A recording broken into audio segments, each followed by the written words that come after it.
नमस्कार विद्यार्थी मित्रांनो, मी प्रदीप फुंदे स्वागत करतो तुमचं टेक एस्पायर YouTube चॅनलमध्ये. मित्रांनो, एम-एस-टी-सी-ई-टीचे रजिस्ट्रेशन आता सुरू झालेत, बरोबर? एम-एस-टी-सी-ई-टीचं फॉर्म फिलिंग आता सुरू झालंय. आपल्याला काय करायचं की एम-एस-टी-सी-ई-टीच्या ऑफिशियल वेबसाईटवर जाऊन आपला फॉर्म फिल करायचा म्हणजे आपला अर्ज दाखल करायचा आहे. या व्हिडिओमधून आपण पाहणार आहोत की कशा पद्धतीने तुम्ही रजिस्ट्रेशन करू शकता. त्याचबरोबर कोणकोणते डॉक्युमेंट्स किंवा कोणकोणत्या फेजेसमधून तुम्हाला रजिस्ट्रेशन करायचंय, बरोबर? तर हा व्हिडिओ आपण सुरू करूया. फर्स्ट ऑफ ऑल याची पहिली स्टेप असणार आहे तुम्हाला एका Chromeवर यायचंय. Chrome ब्राउझर किंवा Google सर्च बार तुम्हाला सर्च करायचं आहे आणि तिथं तुम्हाला सर्च करायचं आहे maha-cetcell.org बरोबर? तुम्ही maha-cetcell पण सर्च करू शकता. बरोबर. CET-सेल सर्च केल्याच्यानंतर CETच्या ऑफिशियल वेबसाईटवर तुम्हाला जायचंय. बरोबर. आता तुम्ही हा फॉर्म मोबाईलमधनं सुद्धा भरू शकता. त्याच्यानंतर लॅपटॉप असेल, कॉम्प्युटर असेल याच्यामधनंही तुम्ही भरू शकता किंवा टॅबलेटवरनं सुद्धा तुम्ही भरू शकता. मोबाईलमधून भरत असताना तुम्हाला काय करायचं की Chromeवर जो आपला डेस्कटॉप साइट जी असते, ओके, डेस्कटॉप साइट तुम्हाला ऑन करायची. म्हणजे काय, तर तुम्हाला तिथं इमेज वगैरे झूम करण्यात किंवा कोणत्याही पद्धतीची अडचण येणार नाही, बरोबर? आता इथं आपण आल्याच्या नंतरनं इथं आपल्याला जायचंय. आता ही जी वेबसाईट आहे, तर ही सी सेलची ऑफिशियल वेबसाईट आहे. आता इथून पुढे फॉर्म भरल्यापासून तर ॲडमिट कार्ड असेल, त्याच्यानंतर कॅप राउंड्स असतील, सगळ्या ज्या गोष्टी आहेत, तर त्या तुमच्या याच वेबसाईटवर होणार आहेत, बरोबर?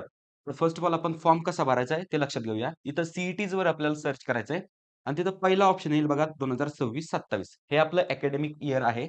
तुम्हाला सिलेक्ट करायचंय. बरं. आता इथं 2 टॅब दिसतायत. एक काय टॅब आहे? Sign in. ओके. आणि दुसरा आहे न्यू युजर. बरोबर? फर्स्ट ऑफ ऑल आता आपल्याला न्यू युजर बटनावर क्लिक करून काय करायला लागेल? रजिस्टर करायला लागेल आणि त्याच्यानंतर आता एकदा आपलं जर रजिस्ट्रेशन झालं, तर ज्या वेळेस आपल्याला पुन्हा लॉग इन करायचंय, तर त्यावेळेस इथं आपला युजर आयडी आणि पासवर्ड म्हणजे आपला रजिस्टर्ड ईमेल आयडी टाकायचा, पासवर्ड टाकायचा आणि इथं साइन इन करायचं आपल्याला या पद्धतीने. बरं, आता आपण पहिल्या वेळेस आपण ही वेबसाईट व्हिजिट करतोय ना, सो यासाठी आपल्याला काय करावं लागेल? न्यू युजर बटनावर, रजिस्टर बटनावर क्लिक करावं लागेल. बरं. त्याच्यानंतर रजिस्टर बटनावर जर आपण क्लिक केलं, तर या ठिकाणी तुम्हाला ईमेल टाकायला येतोय, पासवर्ड टाकायला येतोय, पासवर्ड कन्फर्म करायचा आहे, तुमचं नाव टाकायचं आहे आणि डेट ऑफ बर्थ टाकायची आणि तुम्हाला रजिस्टर करायचंय. बरं. आता ईमेल टाकत असताना, ईमेल असा टाकायचा, की जो पुढचे 7-8 महिने म्हणजे तुमचं ॲडमिशन होईपर्यंत तुमच्या सोबत असणार आहे. बरोबर? ईमेल टाकत असताना लक्षात घ्यायचं, की त्याचा पासवर्ड आपल्याला माहिती आहे का? किंवा ईमेलला जो आपण रिकव्हरी किंवा समजा जो आपण नंबर अटॅच केलाय तो आपलाच आहे का? या पद्धतीने तुम्हाला थोडंसं क्रॉस चेक करायचंय आणि मग ईमेल टाकायचा आहे. बरोबर? मग तुमचा करेक्ट ईमेल तुम्ही इथं टाकू शकता. बरोबर? तो तुमचा Googleचा असू शकतो किंवा yahoo.com कोणताही ईमेल तुमचा इथं असू शकतो. फक्त तुम्हाला करेक्ट ईमेल तिथं एंटर करायचा आहे. बरं. त्याच्यानंतर एक पासवर्ड तुम्हाला बनवायचा आहे. बरोबर? पासवर्ड बनवत असताना लक्षात घ्यायचंय, की आपला पासवर्ड हा कमीत कमी 8 कॅरेक्टर्सचा पाहिजे. बरोबर? आता त्याच्यामध्ये काय-काय पाहिजे? कमीत कमी एक कॅपिटल लेटर पाहिजे, म्हणजे ए-बी-सी-डी कॅपिटलमधलं. त्याच्यानंतर कमीत कमी एक स्मॉल लेटर पाहिजे, ए-बी-सी-डी स्मॉलमधलं. त्याच्यानंतर काय पाहिजे? कमीत कमी एक नंबर पाहिजे. 1, 2, 3 यापैकी कोणताही एक नंबर पाहिजे. खूप कमी सांगतोय मी तुम्हाला. बरोबर? तुम्ही वाढवू शकता याच्यामध्ये.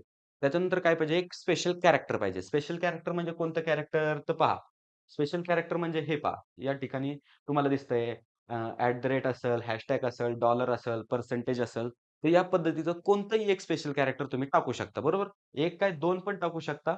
या पद्धतीने तुम्ही इथं काय करू शकता? पासवर्ड फिल करू शकता. त्याच्यानंतर इथं जो तुम्ही पासवर्ड टाकलाय, तोच पासवर्ड तुम्हाला इथं टाकायचा आहे. ओके. म्हणजे इथं या फील्डमध्ये आणि या फील्डमध्ये तुमचा सेम पासवर्ड येणार. त्याच्यानंतर तुमचं पूर्ण नाव तुम्हाला इथे एंटर करायचं आहे. ॲज पर युअर आधार. तुमच्या आधारवर ज्या पद्धतीने नाव आहे, ओके, कॅपिटल, स्मॉल ज्या पद्धतीने नाव आहे, त्या पद्धतीने तुम्हाला एंटर करायचं आहे. पण इथं जर तुम्ही टाकलं, तर हे तुम्ही जरी कॅपिटल स्मॉल करण्याचा प्रयत्न केला, तर हे कॅपिटलमध्येच येणार आहे. फक्त सरनेम अगोदर आहे का तुमचं नाव अगोदर आहे, या गोष्टीची काळजी घ्यायची आणि जसं आधार कार्डवर असेल, तर त्या पद्धतीने इथं तुम्हाला एंटर करायचं आहे. त्याच्यानंतर तुमची जन्मतारीख टाकायची ॲज पर आधार. बरोबर? तुमची रेकॉर्ड काय जन्मतारीख आहे? 10वीच्या मार्कशीटवर असेल, तुमच्या इथून मागच्या कोणत्याही मार्कशीटवर असेल किंवा आधार कार्डवर असेल, जी जन्मतारीख असेल तीच जन्मतारीख तुम्ही इथं फिल करायची आणि त्याच्यानंतर रजिस्टर्ड या बटनावर क्लिक करायचं आहे. रजिस्टर्ड बटनावर क्लिक केल्यावर आपलं काम संपलं का? तर नाही. रजिस्टर्ड बटनावर क्लिक केल्याच्या नंतर काय होणार, की तुम्हाला एक मेल पाठवणार. हा जो तुम्ही मेल एंटर केलाय ना, ईमेल इथं मध्ये, तिथं एक मेल पाठवणार. आता तो मेल कसा असणार मी तुम्हाला दाखवतो थोडासा. या पद्धतीने तुम्हाला आता दिसतंय नाही दिसत. या पद्धतीने तुम्ही जो मेल एंटर केलाय, त्याच्यावर एक मेल येणार. कशाला? व्हेरिफिकेशनसाठी. इथं थोडंसं खाली जर तुम्ही स्क्रॉल डाउन केलं, तर व्हेरिफाय ईमेल हे बटन तुम्हाला दिसणार. याच्यावर जर तुम्ही क्लिक केलं, ओके, आता मी तुमच्या पुढे क्लिक करून दाखवतोय. तर या पद्धतीने इथं ऑलरेडी मी व्हेरिफाय केलाय. ओके. त्याच्यामुळे मला असं दाखवतंय. पण जर तुम्ही व्हेरिफाय नसेल केला, ओके, तर त्या ठिकाणी तुम्हाला एकदा प्रोसीड जायचं सांगणार आणि त्याच्यानंतर तुमचा मेल विथिन सेकंद व्हेरिफाय होणार. व्हेरिफाय झाल्याच्या नंतर पुन्हा काय करायचंय तुम्हाला, मग तुमचं रजिस्ट्रेशन झालं असं तुम्ही कन्फर्म समजू शकता. मग तुम्हाला बॅक यायचंय, ओके, किंवा हे रिफ्रेश केलं तरी चालेल, बरोबर? बॅक आल्याच्या नंतरनं आता मी तुम्हाला इथं पुन्हा जाऊन दाखवतो. इथं मी तुम्हाला पुन्हा जाऊन दाखवतो, की या पद्धतीने तुम्हाला जायचंय. बॅक आल्याच्या नंतरनं मग तुमचं जेवढं काही इथून पुढचं काम असेल, तर तुम्हाला या पेजवर करायचंय. ओके, साइन इन ऑप्शनमध्ये तुमचा जो मेल असेल टाकायचा. तुम्ही जो पासवर्ड एंटर केला होता तो टाकायचा. त्याच्यानंतर साइन इन करायचा. बरं. आता इथून पुढची प्रोसेस, ओके, ही आता आपली प्रोसेस झाली कोणती? रजिस्ट्रेशनची, बरोबर? आपण अजून कंप्लीट फॉर्म भरलाय का? नाही. आपलं अजून भरपूर सारं काम शिल्लक राहिलंय. पण इथून पुढची जी प्रोसेस आहे, तर त्यासाठी मी तुम्हाला काही इन्स्ट्रक्शन देईल. तुम्ही काय-काय रेडी ठेवा. सर्वप्रथम तुम्ही तुमचा एक फोटो रेडी ठेवा. बरोबर? फोटो, पासपोर्ट साइजचा एक फोटो रेडी ठेवा. म्हणजे त्याचा फोटो काढा. त्याच्यानंतर तुमच्या एका सिग्नेचरचा फोटो काढा. तुमचा एक ही साइन असणार तुमची. ओके. हा तुमचा इथं फोटो असणार. बरोबर? त्याच्यानंतर नेक्स्ट अजून काय रेडी ठेवायचंय? तुमचं आधार कार्ड इथं रेडी ठेवायचंय. ओके. तुमचं इथं काय रेडी ठेवायचंय? आधार कार्ड तुमचं रेडी ठेवायचंय. आधार कार्ड रेडी ठेवल्याच्या नंतर तुम्हाला अजून काय रेडी ठेवायचंय? आधार कार्डला जो नंबर लिंक आहे, ओके, तर तो नंबर तुमच्याकडे असणं गरजेचं आहे आणि तुमची इथं अपार आयडी सुद्धा रेडी ठेवायची. अपार आयडी सुद्धा रेडी ठेवायची. बरोबर? आता याच्यानंतर प्रोसेस जी असणार आहे, याचा डिटेल व्हिडिओ मी बनवणार आहे. एका डेमो स्टुडंटचा तुम्हाला व्हिडिओ किंवा फॉर्म भरून मी दाखवणार आहे. कशा पद्धतीने तुम्ही तुमचा फॉर्म भरू शकता. मी तुम्हाला पेमेंट सुद्धा दाखवणार आहे. कशा पद्धतीने पेमेंट करायचंय आणि त्याच्यानंतर लास्ट स्टेज जी असते आपल्या फॉर्मची, ती सुद्धा दाखवणार आहे. म्हणजे तुम्ही आत्तापर्यंत आता ही जी प्रोसेस आहे, तर हिला 1.5 महिन्यापेक्षा जास्त वेळ असतो. बरोबर? ऑफिशियल सीईटी 1.5 महिना डिक्लेअर करते 45 दिवस, की तुम्ही फॉर्म भरू शकता, कन्फर्म करू शकता. पण त्याच्यानंतरही 7-8 दिवस आपल्याला एक्सटेंड होऊन मिळतात, की फॉर्म भरण्यासाठी. त्याच्यामुळे घाई बिलकुल करायची नाही. आता वेबसाईट थोडीशी लोडिंग चालते, कारण बघा भरपूर सारे बग्स वेबसाईटमध्ये असतात. ज्यावेळेस नवीन वेबसाईट रिलीज होते, त्यावेळेस भरपूर सारे बग्स वगैरे असतात. बरोबर? मग आपल्याला काय करायचं थोडासा टाईम घ्यायचा आहे. एकदा तुमचे डॉक्युमेंट्स रेडी करायचे आहेत. खूप वेळ आहे आणि हे जे काम आहे, तर हे 10 ते 15 मिनिटात एक फॉर्म भरून होतंय. त्याच्यामुळे काळजी करायची बिलकुल नाहीये. आता तुम्ही रजिस्ट्रेशन करून ठेवा, काहीही हरकत नाहीये किंवा नंतर रजिस्ट्रेशन करा, तरी काही हरकत नाहीये. बरं, आता रजिस्ट्रेशन झालं, सीईटीचे फॉर्म आले, सगळ्या गोष्टी आल्या. आता तुमची धांदल सुरू झाली, की अभ्यास कसा करायचा? बोर्ड जवळ येतंय, सीईटी जवळ येतंय. मग त्याच्यासाठी मी काय सोल्युशन तुम्हाला घेऊन आलोय, तर हे पहा. Mentorship programme. बरं, आता मेंटरशिप प्रोग्राम म्हणजे काय? की आपण तुमच्याकडनं अभ्यास करून घेणार. याचे आता फीचर्स मी तुम्हाला डिस्कस करतो. पण मेनली आपल्याकडे 3 प्लॅन्स आहेत त्याच्यामध्ये, बरोबर? एक आहे टॉपर्स आणि टॉपर्स प्रो, बरोबर? टॉपर्स आणि टॉपर्स प्रो हे जे प्लॅन आहेत, तर ते कुणासाठी आहे? की जे विद्यार्थी 2026 मध्ये एच-एस-सी बोर्ड आणि एम-एस-टी सी-ई-टी देणार आहेत, हे त्यांच्यासाठी असणार आहेत. आणि त्याच्यानंतर नेक्स्ट जो प्लॅन आहे, आपली आहे सक्सेस मेंटरशिप.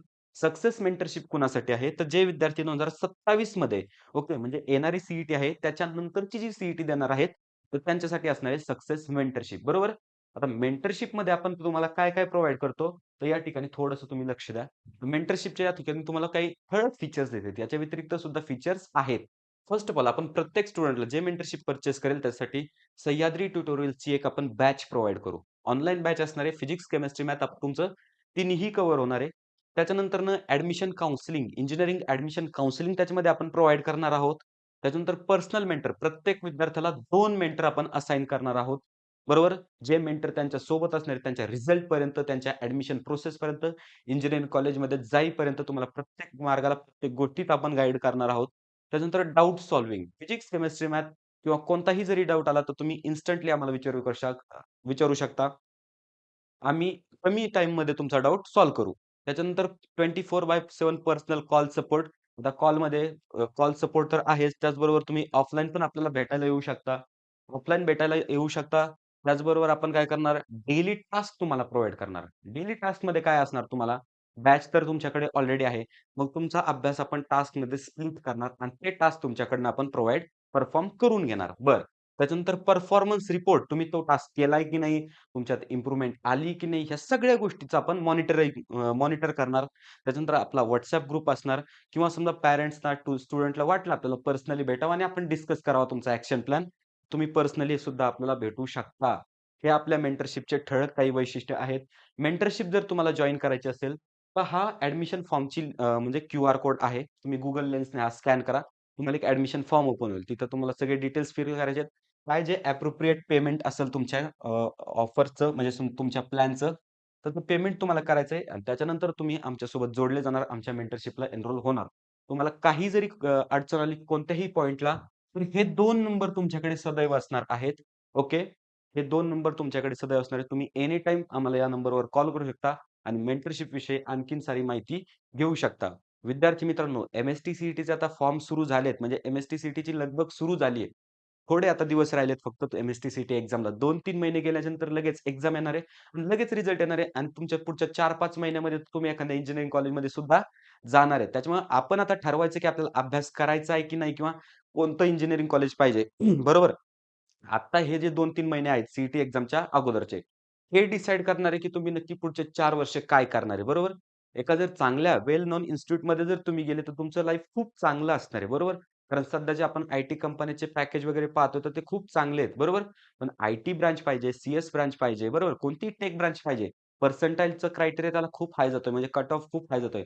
मग त्यासाठी आपल्याला काय आहे, एक चांगला गाईडन्स पाहिजे, मार्क्स चांगले आले पाहिजे, जेणेकरून पर्सेंटाइल चांगले येऊ आणि त्यासाठी आपल्याला काय पाहिजे चांगला गाईडन्स. मग मेंटरशिपमधून आपण तुम्हाला तेच प्रोव्हाईड करतोय. त्यासाठी नक्की आपल्या मेंटरशिपला एनरोल करा. बरोबर? हा व्हिडिओ जर तुम्हाला आवडला असेल, तर व्हिडिओला नक्की लाईक करा. त्याच्यानंतरनं हा व्हिडिओ तुमच्या मित्र-मैत्रिणींपर्यंत शेअर करा आणि त्यांनाही आपल्या मेंटरशिपबद्दल समजेल किंवा त्यांनाही आपला फॉर्म कसा भरायचा आहे सी हेही समजेल. त्याच्यानंतरनं महत्त्वाचं म्हणजे जर चॅनलवर नवीन असाल, तर चॅनलला नक्की सबस्क्राईब करा. तर ठीक आहे मित्रांनो, भेटूया नेक्स्ट व्हिडिओमध्ये अशाच एका इन्फॉर्मेटिव्ह टॉपिक सोबत.